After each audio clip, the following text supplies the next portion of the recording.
which means the outer and inner surfaces are not identical. Generally, the plasma membrane has the following chemical composition. It consists of three organic substances: lipids, proteins, and carbohydrates. Lipids are between 20 and 40 percentages of the total mass of the plasma membrane. We have this huge difference in the amount of lipids because plasma membranes in different cells serve different functions and they need their own plasma lipids and cholesterol. So it is calculated on average that there are approximately 5 million lipid molecules per square micrometer on the surface of the plasma membrane. And these lipids are made by phospholipids and cholesterol. Almost 50%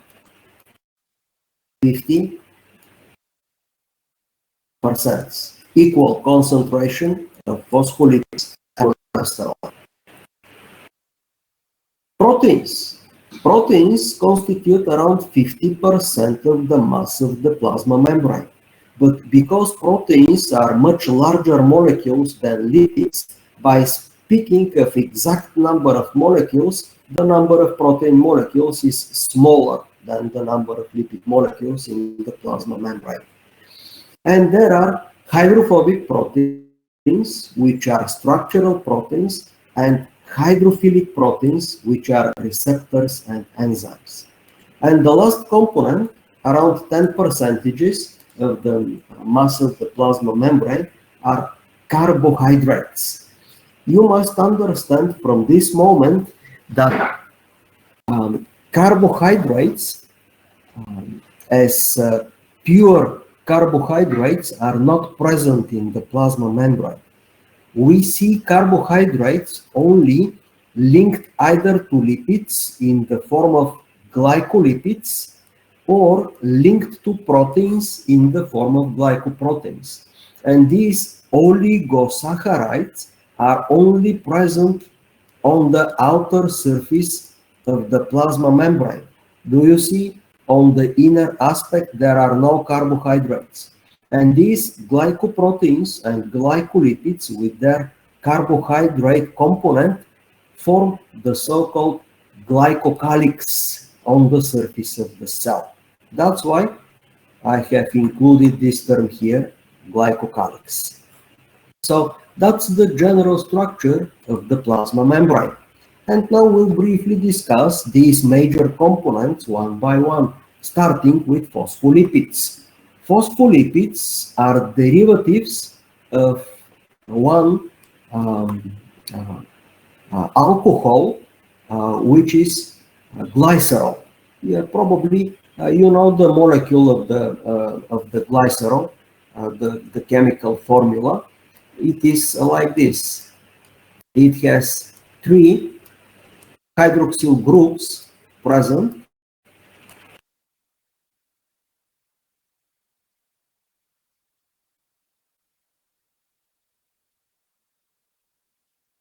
Three hydroxyl groups.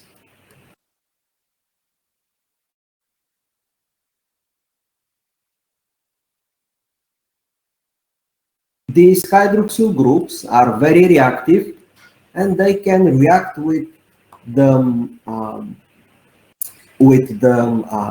carboxyl groups of fatty acids.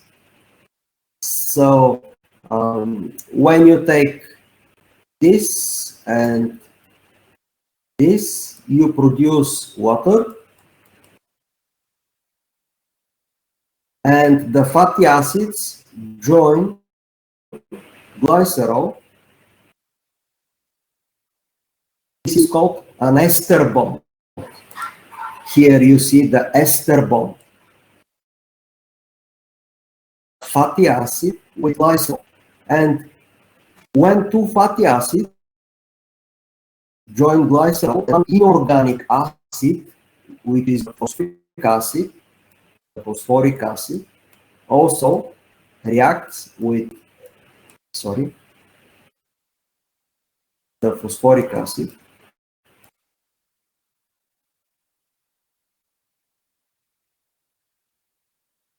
Reacts with one of these hydroxyl group to form an ester bond. This is a phospholipid. If here this hydroxyl group also reacts with fatty acid, then this is 3-acylglycerol. 3-acylglycerol. So these are the phospholipids, and then the phosphate radical here can react with additional reactive groups, and that's how you receive quite diverse types of phospholipids by changing the fatty acids and by changing this reactive radical which joins the phosphate group. You receive quite many different phospholipids. One of the most famous phospholipids and the most abundant in plasma membrane is this phosphatidylcholine.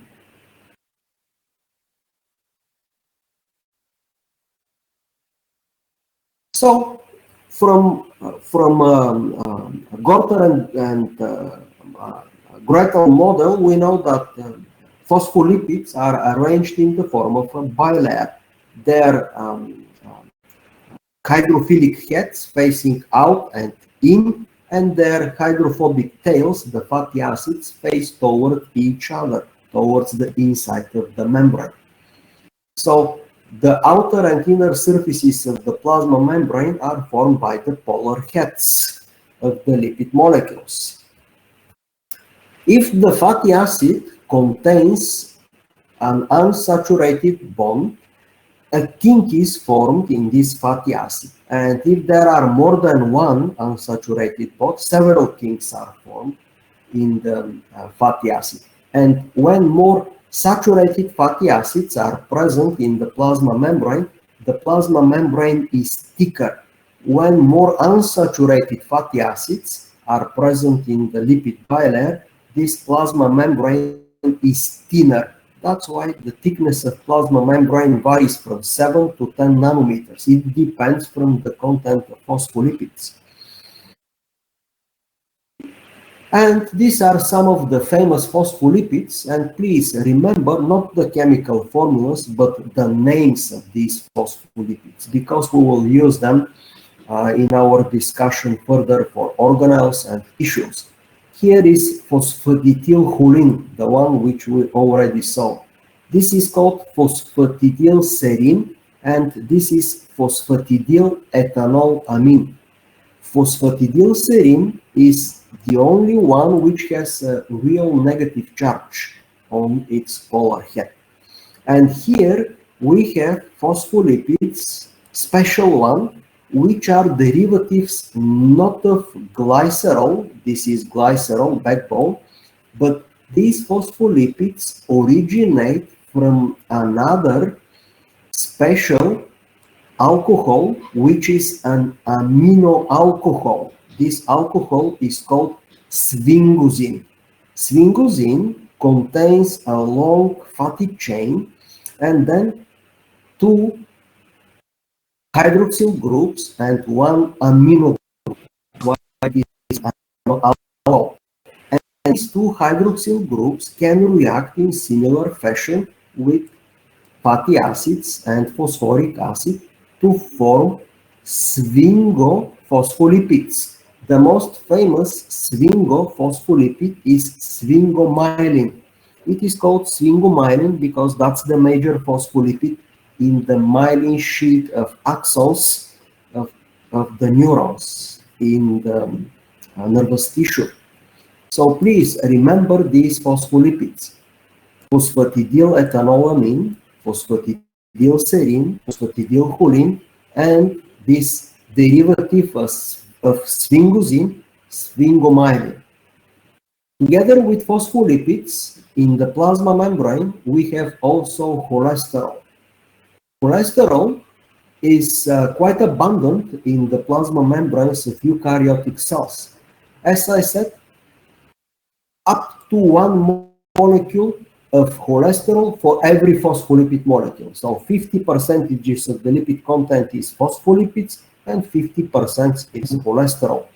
That's the formulas of cholesterol, the stereochemic formula, the chemical formula of cholesterol. You see, it has a hydroxyl group which in water solution dissociates, and here we have a negative charge. So this is the polar head of the cholesterol and non-polar um, ring and tail of the cholesterol.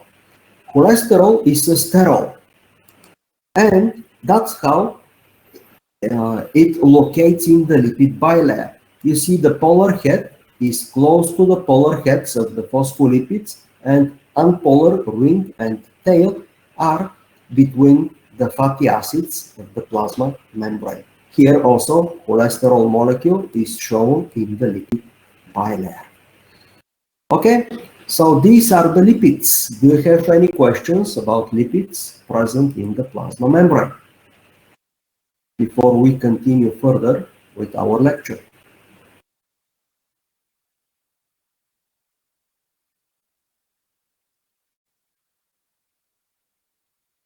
Okay, so now I will mention something special about the features and the structure of the plasma membrane, the so-called lipid rafts.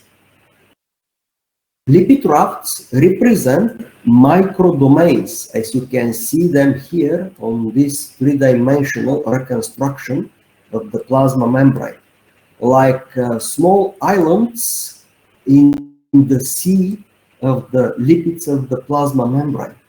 These microdomains of the plasma membrane control the movement and distribution of proteins within the lipid bilayer. Lipid rafts contain high concentration of cholesterol. You see how many cholesterol molecules are present here in this lipid raft. And also, there are many glycosylated sphingolipids. See, sphingomyelin, which is glycosylated with oligosaccharide chains being added to the sphingomyelin on the outer surface of the plasma membrane. Owing to the high concentration of cholesterol and the presence of longer, highly saturated fatty acid chains, the lipid raft area is thicker and exhibits less fluidity than the surrounding plasma membrane. So it is a more rigid part of the plasma membrane. Cholesterol here serves as a dynamic glue that holds the lipid rafts together. So this lipid raft is present in the plasma membrane because you see here one such raft domain, many cholesterol molecules. These red molecules represent cholesterol molecules, and you see glycosylated. These blue chains are oligosaccharides linked to phospholipids on the outer surface of the plasma membrane. So cholesterol and these glycosylated phospholipids lead to huge concentration of proteins in the region of the lipid raft. And you see here integral membrane proteins or transmembrane proteins and many peripheral proteins located here. And all these proteins jointly are dedicated to fulfill specific functions. And each lipid raft contains this necessary machinery to fulfill a dedicated function: reception, transportation, intercellular junction, or what other function of the plasma membrane you can think of. So think of lipid rafts as local concentrations of proteins which are serving one special dedicated function. And each lipid raft is different with different content and with different function. So lipid rafts are specializations or specialized domains on the plasma membrane. Our understanding about lipid rafts has evolved further, and today we know that there are at least two different structural types of lipid rafts present in the plasma membrane. One of these types of lipid rafts is the so-called planar lipid raft or flat one. It contains a family of proteins known as flotillins. Flotillins are these proteins here, which are joining and concentrating receptors, enzymes, transportation molecules in the region of the lipid raft. And flotillins can be used as markers for planar lipid rafts. By using antibodies, we can detect them on the surface of the cell, and we can detect the presence of planar lipid rafts in the plasma membrane. The other type of lipid raft are these invaginations of the plasma membrane, which are called caveoles. Caveole from Latin means a cave, and because this invagination looks like a cave in the rocks, these are caveolar lipid rafts. Caveolar lipid rafts are also enriched of special proteins. These proteins are different from the proteins flotillins in the planar lipid rafts, but similar in function, and they are called caveolins. Caveolins have again huge capacity to bind cholesterol and a variety of proteins in the region of the lipid raft, thus concentrating them there in the zone of the lipid raft. So these are the lipid rafts of the plasma membrane. And the second major component in each plasma membrane are the proteins. Most of the plasma membrane proteins are quite large molecules. That's why one protein molecule is usually present for every 50 to 100 molecules of lipids. These proteins are produced by ribosomes located on the surface of the rough endoplasmic reticulum. Our second lecture today will be dedicated to the endoplasmic reticulum, and you will see how this rough endoplasmic reticulum serves to produce, that's one of its functions, to produce plasma proteins.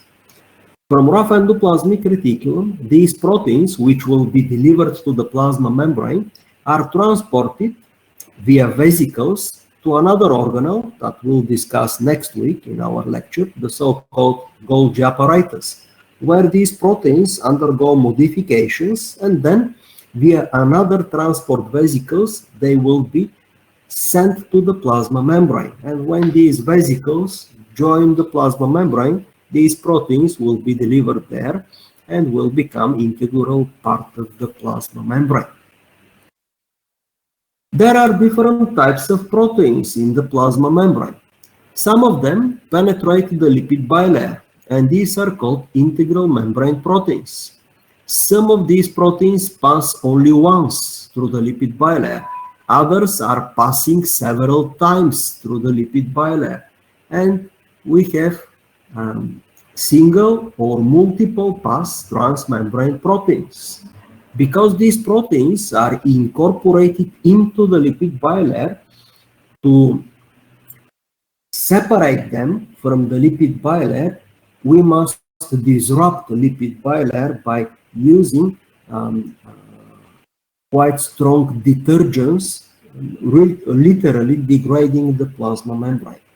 The second type of proteins are the so-called peripheral proteins. They are located either on the outer or inner surface of the plasma membrane, and they are not inserted into the lipid bilayer, but in opposite, they are in association with transmembrane proteins via protein-protein interactions.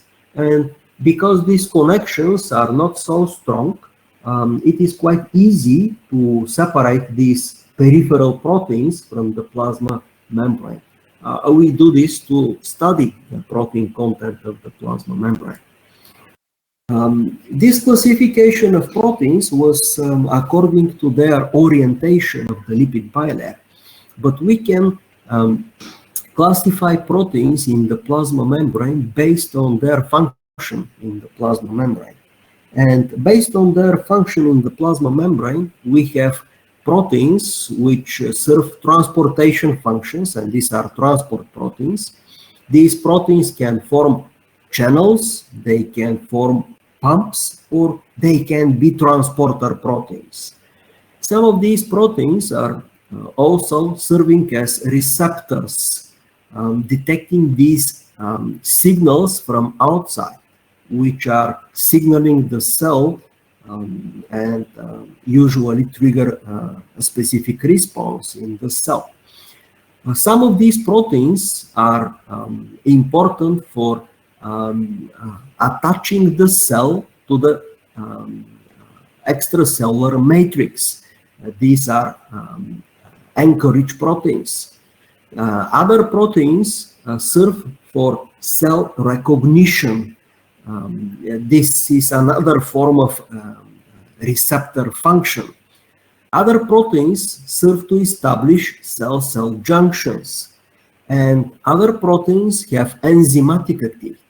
And to be honest, usually one protein serves more than one function. There are proteins which are together transport molecules and enzymes. There are proteins which serve in intercellular junction or anchorage, and they are also receptors. In the same fashion, cell recognition molecules are also receptors, or sometimes receptors are enzymes.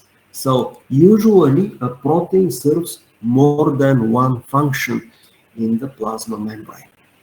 And now we'll see these examples of these different functional types of proteins. First, transport proteins. We'll have a special lecture dedicated to the processes of transportation through the plasma membrane, and we'll discuss this again. But briefly, proteins can serve as pumps. This is the sodium-potassium pump, the proton pump, other pumps that we'll discuss in anatomy classes and you will study in your biochemistry and physiology classes. Or proteins can be carriers. They join the transportation molecule and mediate the transportation of the plasma membrane. And these carriers might be uniporters when they transport just one dedicated molecule. They can be symporters when they jointly transport two different molecules in one direction. And they can be antiporters when they transport two different molecules in opposite directions through the plasma membrane. And proteins can form channels. Channels which usually conduct charged molecules like ions. That's why we call them ion channels. And they can open and close, and the opening and closure is regulated. And based on how opening and closure is regulated, we have three different types of ion channels. One type is voltage-gated channel. The opening and closure depends on the electrochemical gradient of the membrane. If the gradient changes, the channel either opens or closes. The second type are ligand-gated channels.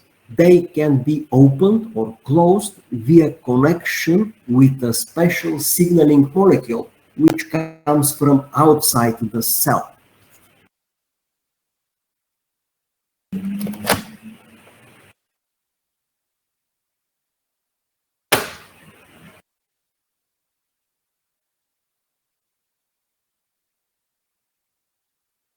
Okay? And last type, this is a rare type, and it can be seen only in dedicated sites, are the mechanically gated.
Now, you hear me? Any sound? Okay. So now we can continue. Okay. So these are receptor proteins, neurotransmitter in synapses, hormone receptors on the surface of most cells, immune receptors, endocytosis receptors. Now think of this only as a brief introduction. We will discuss all this in our classes later through the semester, and we'll continue discussing this in our anatomy, and you will discuss it in your physiology, biochemistry, pathophysiology, pathology, pharmacology classes through your stay here in the university. And cell adhesion molecules. There are many proteins in the plasma membrane which are joining each other to establish cell-cell junctions or junctions between cells and extracellular material. These cell adhesion molecules can form homophilic bindings when identical cell adhesion molecules join together. These are two different plasma membranes of two different cells, and you see these cell adhesion molecules joining each other in the extracellular matrix. But some of these cell adhesion molecules can form heterophilic junctions. So one type of cell adhesion molecule with completely different structure, either in the cell or part of the extracellular material. And these are heterophilic bindings. The cell adhesion molecules can be classified in these two major groups: calcium-dependent and calcium-independent cell adhesion molecules. Calcium-dependent cell adhesion molecules need the presence of calcium ions to establish the contact. Here in the group of calcium-dependent cell adhesion molecules, we have cadherins, selectins, and integrins. So cadherins, selectins, and integrins belong to the calcium-dependent cell adhesion molecules. And the so-called superfamily of immunoglobulins belongs to the calcium-independent cell adhesion molecules. And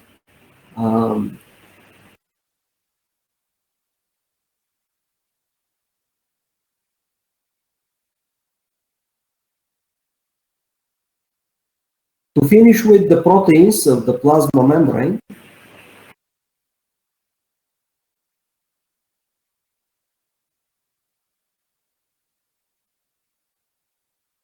a few words about the enzymes in the plasma membrane.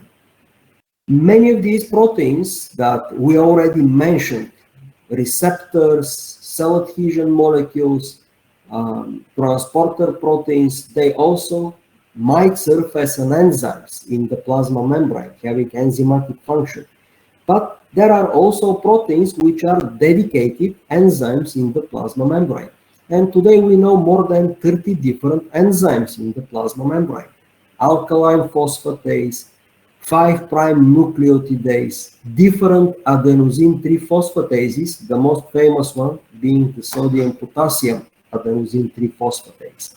Digestive enzymes like disaccharidases or dipeptidases, these are present in the special cells lining the small and large intestine, the so-called enterocytes.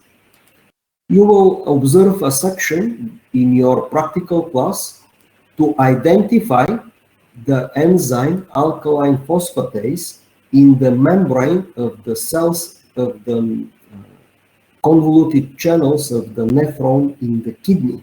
Have you observed this slide? Probably yes. Or you will observe it this week in your practical class of cytology. Okay, and to finish with the lecture today, just a few words about carbohydrates and this glycocalyx or the cell call. Carbohydrates, as I said, are not present single in the plasma membrane. They are always in the form of compound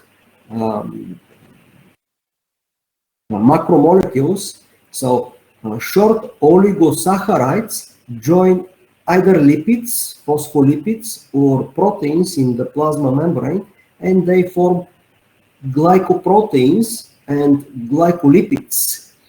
And see, carbohydrates are present only on the outer surface of the plasma membrane.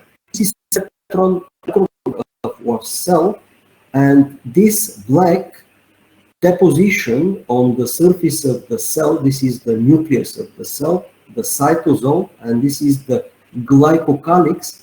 A glycocalyx, because of this richness of carbohydrates, for electron microscopy, we use osmium tetroxide to stain the cells, and osmium, which is an electron-dense molecule, osmium tetroxide, binds with carbohydrates, and that's why glycocalyx appears black on these electron micrographs. And there are many cells which have quite well-developed glycocalyx. Kidney cells, these cells in the convoluted tubules of the nephron of the kidney, enterocytes in the small intestine, and especially those in the duodenum, have very well-developed glycocalyxes. Glycocalyx serves very important functions. It aids in attachment of some cells to the extracellular components. Glycocalyx binds antigens and enzymes to the cell surface, facilitates cell-cell recognition and interaction, protects the cell by forming this very rigid carbohydrate layer on the surface of the cell, and assists immune cells in their function, more specifically T cells and antigen-presenting cells in aligning with each other and interacting with each other. So glycocalyx is a very important part of the cell membrane. So that's the structure of the cell membrane. Let's finish here with our first lecture. 30 minutes break, and at 10 o'clock we'll continue with the second lecture today, which will be about endoplasmic reticulum and mitochondria. Thank you for your attention, and I will expect to meet you again at 10 o'clock here in this classroom.